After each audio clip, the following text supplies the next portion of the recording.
Field marshal Asim Munir کے 3 سال کی جو حکومت ہے، حکومت جو ہے ایک فساد بنا ہوا ہے، جیسا کہ وہ بلے شاہ نے کہا ہے، ٹھگوں کی حکومت ہے، ان کا کام صرف تالیاں بجانا ہے، اور پیچھے جو ہے طاقت کا استعمال وہ سارا جو ہے ایک آدمی کر رہا ہے، فیلڈ مارشل عاصم منیر۔ ٹھیک ہے، ہماری مسلح افواج نے جب انڈیا کے ساتھ لڑائی ہوئی بڑی اچھی کارکردگی دکھائی، اور ہمیں توقع ہے کہ پاکستان کی مسلح افواج ہر وقت بھرپور طریقے سے انڈیا کی جارحیت کا جواب دیں گے۔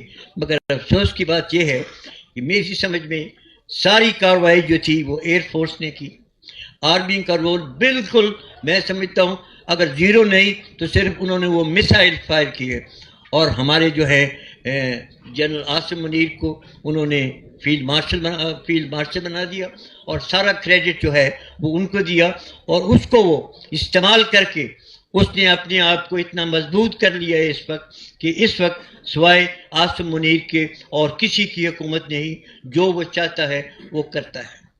اب اس سلسلے میں جو اس کی میٹنگ ہوئی ہے فیلڈ مارشل اپنا پریزیڈنٹ ٹرمپ کے ساتھ، وہ بڑی I think that is a situation of grave concern to all of us۔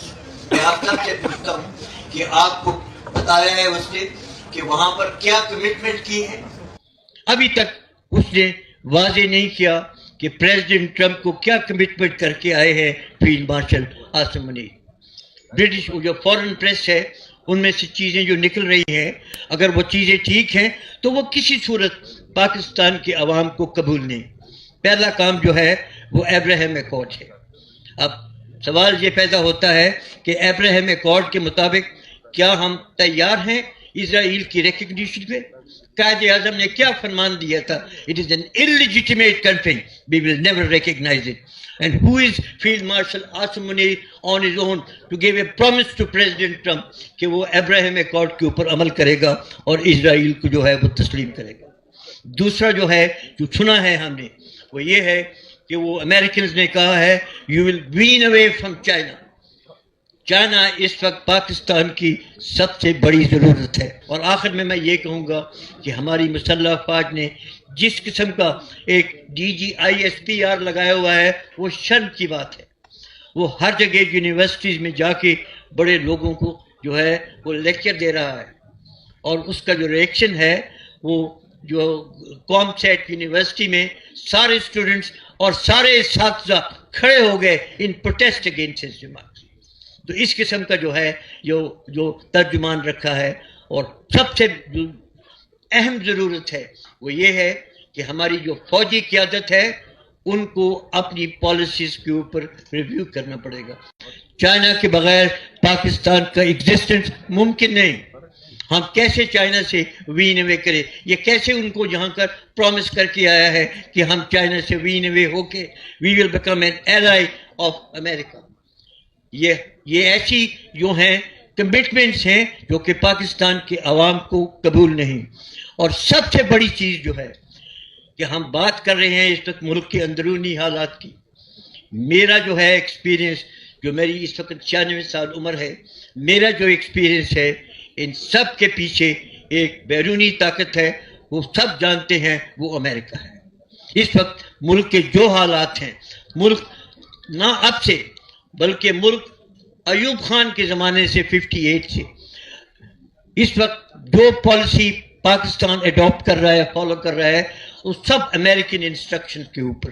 مجھے اچھی طرح یاد ہے کہ 58 میں جب ایوب خان وزٹ کر کے آیا تھا امریکہ کو، بڑی اس کی وہاں پر ریسیپشن ہوئی تھی، تو 2 کام اس نے کیے تھے۔ اس نے ڈھاکہ سے PIA کی فلائٹس کے اوپر چائنا کے اوپر جاسوسی کی امریکن کے بہاف پہ۔ اس نے بڑا ایئر بیس پشاور سے U2 فلائٹ کی اجازت دی امریکنز کو ٹو اوور فلائی رشیا، اور وہاں پر جا کر جاسوسی کریں۔ میں گننا نہیں چاہتا ہوں، آئی تھنک کنٹینیوسلی پاکستان نے ہمیشہ، امریکہ ہیز آلویز ایکسپلائٹڈ پاکستان، اور امریکہ نے پاکستان کے لیے کچھ بھی نہیں کیا۔ امریکہ نے ہمیشہ پاکستان کو دھوکہ دیا۔ 2 موقع ایسے تھے جبکہ پاکستان کشمیر کا ایشو سالو کر سکتا تھا۔ 1962 کی لڑائی میں چائنیز فورن منسٹر کراچی میں آ کے بیٹھا ہوا تھا اور اس نے مسٹر بھٹو کو کہا this is your chance, we have India by their throat, آپ کشمیر کو آزاد کروا لیں. اس وقت امریکنز نے سائفر میسج بھیجا پریزیڈنٹ ایوب کو, اور سائفر میسج یہ تھا کہ if you do anything in Kashmir we will consider this as an act of war against America and Britain. آپ امیجن کریں کہ وہ پاکستان کو وارننگ دے رہے ہیں کہ اگر ہم نے کشمیر میں کچھ کیا تو it will be an act of war against America and against Britain. And next 65 war میں جب 1 سپٹمبر کو لڑائی شروع ہوئی, پاکستان نے چھند جوڑیاں میں اپنا حملہ شروع کیا. The American charge the affair was in the foreign office, sitting there he told the people in the foreign office کہ آئی نو کہ میں پریزیڈنٹ ایوب خان سے نہیں مل سکتا, وہ بڑا مصروف ہے, بٹ ہماری طرف سے ان کو میسج دے دیں جس سپیڈ سے آپ اخنور کی طرف جا رہے ہیں آپ 1 یا 2 دن میں قبضہ کر لیں گے اور آپ اس سے آگے بھی نکل جائیں گے. We want to warn you, we will never allow this. اس وارننگ کے بعد ایوب خان نے چینج آف کمانڈ کی, and that is why we could not capture Akhnoor as per plan on D+3. میں اور زیادہ باتیں نہیں کرنا چاہتا ہوں, صرف میں آخر میں یہ کہوں گا کہ جو کچھ بھی اس وقت اس ملک میں ہو رہا ہے اس سب کے پیچھے جو ہے امریکہ ہے, اور آپ کے پاس ایک واضح ثبوت ہے. 44 سینیٹرز جو ہیں امریکہ کے وہ خط لکھتے ہیں, وہ جو ہے سیکریٹری آف اسٹیٹ روبیو, کہ آپ فیلڈ مارشل عاصم منیر اور اس کے جرنیلوں کے خلاف کارروائی کریں, کیونکہ انہوں نے پاکستان میں ہیومن رائٹس جو ہیں وہ بالکل وائلیٹ کیے ہیں, اور ملک میں ایسی انہوں نے ایک بربریت جو ہے وہ مچائی ہوئی ہے, عدلیہ جو ہے بالکل تباہ کر دی ہے. وہ بجائے اس کے کہ وہ ایکشن لے روبیو اس کے اوپر, پریزیڈنٹ ٹرمپ جو ہے وہ شاباش دے رہا ہے فیلڈ مارشل عاصم منیر کو.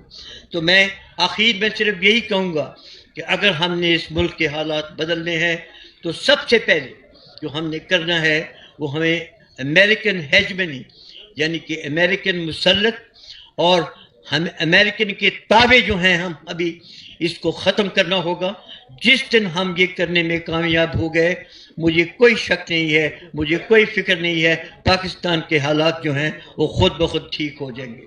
کیونکہ اس سے پہلے بھی آپ کو یاد ہوگا جب سردار داؤد تھے پریزیڈنٹ افغانستان کے, اس وقت بھی وہ پاکستان کے اندر سبورسو ایکٹیویٹیز کروا رہے تھے, اور اس کا سد باب جو ہے میں اس کی ڈیٹیل میں تو نہیں جاؤں گا. بریگیڈیئر بابر جو بعد میں جنرل بابر تھے انہوں نے اس کا ایسا سد باب کیا کہ سردار داؤد خود بھاگتے ہوئے آئے پاکستان, اور مسٹر بھٹو سے انہوں نے میٹنگ کی, اور اس میٹنگ میں انہوں نے کہا no more Pakhtunistan, I accept Durand line as the international border and I am ready to sign an agreement. Zia نے اس وقت کو کیا, اور ضیاء نے ڈیلیبریٹلی وہ ایگریمنٹ سائن نہیں کیا سردار داؤد کے ساتھ. وائی؟ امریکہ کی ایما کے اوپر, کیونکہ امریکہ چاہتا تھا کہ وہ پاکستان اور اس علاقے میں استحکام نہ ہو. اور ضیاء کے بعد میں بات کروں گا کہ میرا اپنا تھوڑا سا تجربہ ہے, میں نے اپنی زندگی میں کچھ چیزیں دیکھی ہیں. 51 میں میں جب گورنر جنرل ہاؤس کراچی میں جاتا تھا وہاں ریسیپشن ہوتی تھی. ایوب خان اس وقت فوج کے سربراہ مقرر تھے اور ان کو انہوں نے ڈیفینس منسٹر لگا دیا کیبنٹ میں. ان میٹنگز میں خواجہ ناظم الدین گورنر جنرل تھے, اور میں نے اپنی آنکھوں سے دیکھا کہ جتنے سیاستدان تھے وہ سارے ایوب خان کے گرد دیور کجولنگ اراؤنڈ ہم, اس کے ارد گرد گھوم رہے تھے, اور ان کے الفاظ یہ تھے کہ سر the fate of this country is in your hands. Ayub Khan کا دماغ کیوں نہ خراب ہوتا. میں نے اس وقت بھی دیکھا 7 سال لگے اس کا دماغ خراب ہونے میں, بٹ آخر میں اس نے وہی کام کیا. اور جو اس نے وہ کام کیا, میں دوبارہ آؤں گا اس کے اوپر کہ اس کے امریکنز کی حمایت تھی ایوب خان کو وہ مارشل لا لگانے کے لیے. اب اس کے بعد آیا یحییٰ خان کا مارشل لا, ضیاء کا مارشل لا اور مشرف کا مارشل لا. میں ان کے متعلق بات نہیں کروں گا, صرف ایک بات کہوں گا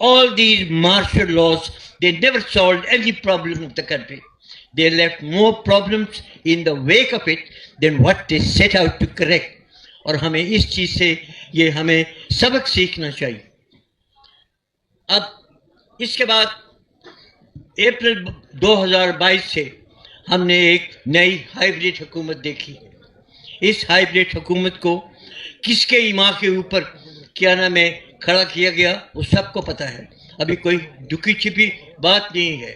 امریکن بھی مانتے ہیں کہ وہ جو رجیم چینج ہوئی تھی وہ امریکن کی ایما پہ ہوئی تھی. جو امریکن تھا وہ ڈپٹی سیکریٹری لو یا کیا نام تھا اس کا, اس نے پاکستان کے ایمبیسڈر کو کہا تھا کہ اگر آپ نے یہ اپنا نو کانفیڈنس موومنٹ نہیں پیش کی عمران خان کے خلاف تو پھر پاکستان کو اس کے کانسیکوینسز جو ہیں وہ بھگتنے پڑیں گے. مصیبت صرف یہ ہے کہ جو بھی کارروائی ہوتی ہے وہ ہمارے ملک کے اندر سے ہوتی ہے. کارروائی کرنے والے امریکن نہیں تھے, فارنر نہیں تھے. کارروائی کرنے والے جو 22 کی جو اپریل کی جو کارروائی ہے ان کے کرنے والا جو تھا وہ جنرل باجوہ تھا, اور جنرل باجوہ کے ساتھ باقی سیاستدانوں نے مل کے وہ کارروائی کی. تو اس لیے ہمیں صرف امریکہ کو جو ہے we can't blame the Americans alone. یہ ہمارا اپنا بھی قصور ہے کہ ہم خود اس میں بھی ملوث رہتے ہیں. اب یہ جو ہائیبریڈ حکومت ہے اس کی سب سے بہترین تشہیر جو ہے میری نظر میں وہ بلے شاہ نے کی تھی. بلے شاہ نے کہا تھا کاغذ دے اتے اگ نہ رکھیں, پاگل دے سر تے پگ نہ رکھیں, بلے شاہ دی سن لے سنگیا, ملک دا راکھا ٹھگ نہ رکھیں. اور اس وقت پاکستان کے جو حکمران ہیں میں صرف ان کو یہی کہوں گا کہ وہ ٹھگوں سے کوئی ان کا جو ہے ٹھگوں کے علاوہ اور کوئی ڈسکرپشن ان کے لیے مناسب نہیں. اب نیکسٹ چیز جس کے اوپر ہمیں سوچنا چاہیے کہ میں نے قائد اعظم کے الفاظ سنے تھے, میں نے قائد اعظم کی اور بھی اسپیچز سنی تھی جو قائد اعظم نے کی پارٹیشن سے پہلے اور پارٹیشن کے بعد. مگر قائد اعظم فوج کے ساتھ انٹر ایکٹ کرنے کی بڑا ان کو شوق تھا, ان کی خواہش تھی.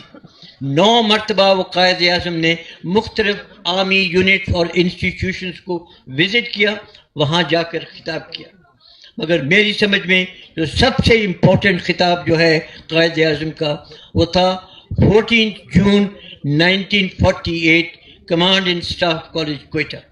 میں اس کی ڈیٹیل میں تو نہیں جاؤں گا, بٹ قائد اعظم نے بڑے واضح الفاظ میں کہا تھا کہ civil supremacy is what is required. Quaid Azam نے یہ کہا تھا کہ آپ کو 3 چیزیں جو ہیں مد نظر رکھنی چاہیے. کانسٹیٹیوشن کو پڑھیں, اپنی اوتھ جو ہے جو آپ نے لی اس کے اوپر عمل کریں, اور ایکسیپٹ سول سپریمیسی. اس کے علاوہ قائد اعظم نے جو انسٹرکشن دی تھیں وہ یہ کہا تھا کہ you are the servants of the people of Pakistan. اور جو سول پالیسیز ہیں he says we the civilians will make the civil policies, اور آپ کا کام ان کے اوپر عمل کرنا ہے. اس کے علاوہ قائد اعظم نے جو نیکسٹ امپورٹنٹ خطاب کیا تھا وہ کیا تھا 11 اگست 1947 جو نیشنل لیجسلیچر تھی, وہ آپ سب کو شاید معلوم ہوگا. قائد اعظم نے 2 چیزوں کی تاکید کی تھی. ایک انہوں نے تاکید کی تھی اس لیجسلیچر کو کہ جتنی جلدی ہو سکے آپ ملک کا جو ہے کانسٹیٹیوشن بنائیں, اور دوسری چیز جو تھی کہ this legislature must act as a sovereign legislature. اور اب جو قائد اعظم کے فرمان تھے, قائد اعظم کے جو ارشاد تھے, جو قائد اعظم کی انسٹرکشن تھی, ہم نے کیا حشر کیا ہے اس کا. جو قائد اعظم کا گھر ہے لاہور میں جنا ہاؤس, اس کو آگ لگ گئی تو اتنا طوفان جو ہے وہ برپا ہو گیا کہ 15,000 بندے جو ہیں وہ جیل میں ڈال دیے گئے. اور جن لوگوں نے قائد اعظم کے فرمان, ان کے ارشادات اور ان کی انسٹرکشنز کو ڈیلیبریٹلی وائلیٹ کیا, ان کے خلاف کیا ایکشن لیا گیا. یہ سوال پیدا ہوتا ہے, اور ہم سب کا فرض ہے کہ ہم واپس اس ملک کو قائد اعظم کے ارشادات اور قائد اعظم کی انسٹرکشن کے مطابق جو ہے اس ملک کو چلائیں۔ اب اس وقت میں زیادہ ڈیٹیل میں نہیں جاؤں گا کہ ملک کے کیا حالات ہیں، وہ آپ بہتر جانتے ہیں، آپ نے ان کی کافی وضاحت بھی کر دی ہے، بٹ میں صرف یہ کہوں گا اس ملک میں نہ کوئی آئین ہے، نہ کوئی رول آف لا ہے، نہ کوئی rights of the people of Pakistan ہے۔ ہماری جو جوڈیشری ہے بالکل اس کو مفلوج کر دیا ہے، اس کو قبر میں ڈال دیا ہے، اور کیا نام ہے ان کے علاوہ جو ہے پاکستان میں کسی قسم کی نہ کوئی فریڈم آف ایکسپریشن ہے۔ جو حالات ہوئے ہیں آپ نے دیکھا کہ اس وقت نہ کوئی ہیومن رائٹس ہیں، نہ کوئی کانسٹیٹیوشن ہے۔ اس کا اثر کیا ہوا کہ اس ملک میں ایک بھی جو ہے احتجاج نہیں ہونے دیا گیا، چاہے وہ احتجاج پرامن ہو۔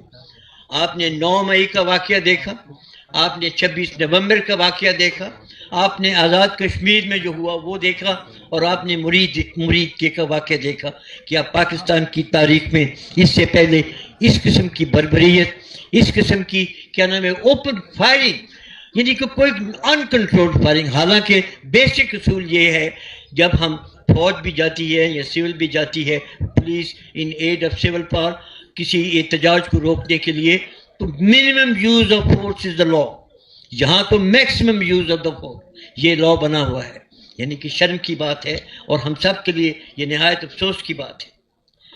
اس کے بعد میں آتا ہوں جی کہ آزاد کشمیر کے جو حالات ہوئے وہ میں سمجھتا ہوں کہ وہ جو مقبوضہ کشمیر ہے اس سے بھی بدتر حالات تھے، اور صرف آزاد کشمیر میں نہیں، اس وقت سارے پاکستان میں جو حالات ہیں وہ مقبوضہ کشمیر کے حالات سے بدتر حالات ہیں۔ یعنی کہ کس چیز کو ہم بات کریں جو اس وقت جو ہے پاکستان کا جو ایک عام آدمی ہے وہ بات کر سکتے ہیں۔